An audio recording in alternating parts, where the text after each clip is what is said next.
बांग्लादेश में जिस तरह से रणनीतिक तौर पर बेहद अहम माने जाने वाले सेंट मार्टिन द्वीप की वजह से पूर्व प्रधानमंत्री शेख हसीना की कुर्सी चली गई, उसी तरह बांग्लादेश की अंतरिम सरकार भी अब एक पोर्ट को लेकर चीन के जाल में फंसती नजर आ रही है। क्या है पूरा मामला, चलिए आपको बताते हैं। दरअसल बांग्लादेश आर्थिक संकट से जूझ रहा है। देश की राजनीतिक अस्थिरता ने इसे और ज्यादा गंभीर बना दिया है। दावा किया जाता है कि सेंट मार्टिन नाम के सिर्फ एक द्वीप पर कब्जा हासिल करने के लिए अमेरिका ने ही शेख हसीना सरकार के खिलाफ साजिश रची थी।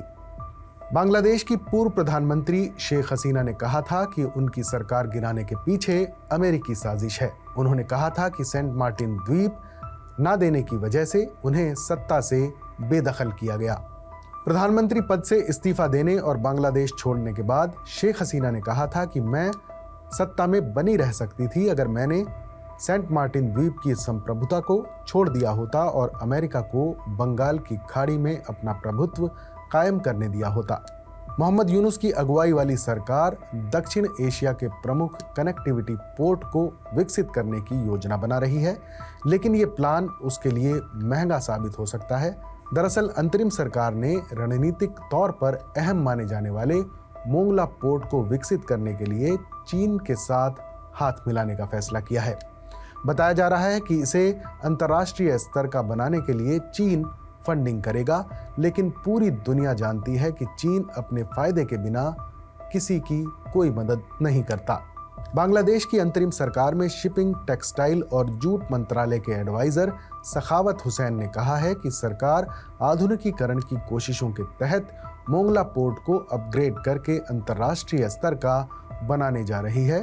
बैठक के दौरान मोंगला पोर्ट अथॉरिटी यानी MPA के अधिकारियों से बातचीत में उन्होंने कहा कि सरकार ने पोर्ट के विकास के लिए कई प्रोजेक्ट्स की शुरुआत की है। उन्होंने कहा कि यूनुस सरकार जल्द ही जरूरी इंफ्रास्ट्रक्चर अपग्रेड करने के लिए फंडिंग को लेकर चीन के साथ एक समझौता करेगी। एक बार मोंगला पोर्ट अपग्रेड हो जाएगा तो उम्मीद की जा रही है कि ये एक रीजनल हब की तरह काम करेगा।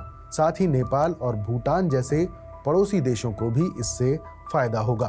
पोर्ट की रणनीतिक भौगोलिक स्थिति का जिक्र करते हुए मंत्री ने कहा कि इससे बांग्लादेश की अर्थव्यवस्था को आगे बढ़ाने में काफी मदद मिलेगी।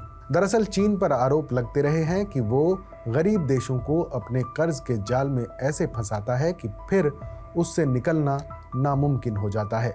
इसके लिए श्रीलंका और जाम्बिया जैसे देशों का उदाहरण दिया जाता है, जो चीन के कर्ज के जाल में फंसकर डिफॉल्टर हो चुके हैं। चीन इन देशों की अर्थव्यवस्था में तेजी लाने का लालच देकर कई विकास कार्यों और प्रोजेक्ट्स के लिए फंड देता है। ये फंड मुफ्त में नहीं मिलता, बल्कि इसके लिए भारी भरकम ब्याज चुकाना होता है। खबरों के मुताबिक जब ये देश चीन का कर्ज नहीं चुका पाते तो ये उनकी संपत्ति जब्त कर लेता है।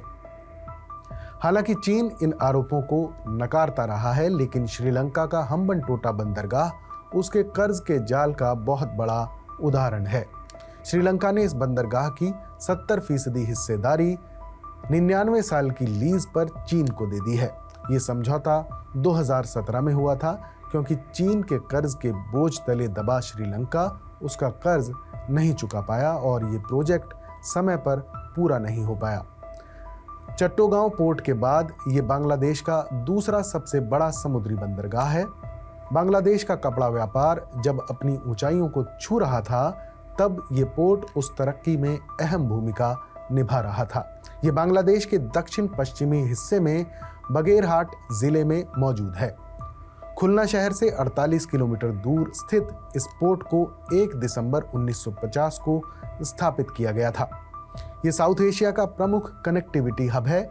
मोंगला पोर्ट पर हर साल 400 से ज्यादा मालवाहक जहाज आते हैं, जिसमें औसतन 30 लाख मीट्रिक टन सामान आयात और निर्यात किया जाता है।